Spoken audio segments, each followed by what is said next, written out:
I'm going to be showing you how net force is applied to balanced and unbalanced forces. To begin, you're going to ensure that your values box is checked. This will enable you to see the net force or the force that each player has. This first player has a force of 50 newtons. The second player has an additional 100 newtons of force for a combined force of 150 newtons.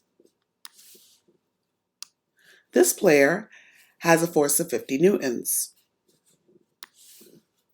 The second player has an additional 50 newtons of force. And the third player adds an additional 100 newtons of force for a combined force of 200 newtons.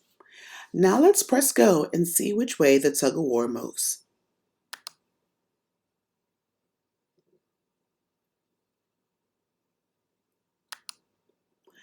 As you can see, our tug of war line moved towards the right because there's a greater amount of force pulling towards the right. This is an example of an unbalanced force. There's a greater amount of force pulling to the right than there is pulling to the left. Let's try that again. Now we're going to add an additional player onto this line to make the force even.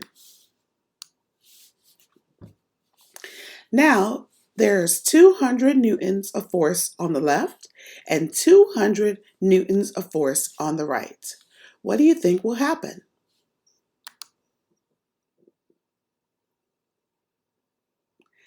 As you can see, the tug of war line is not moving. That's because this is a balanced force. There's an equal amount of force pulling on either side of the tug of war line. 200 newtons of force to the left, 200 newtons of force to the right. These two forces cancel each other out, causing the tug of war line not to move. This is an example of a balanced force. Now you try.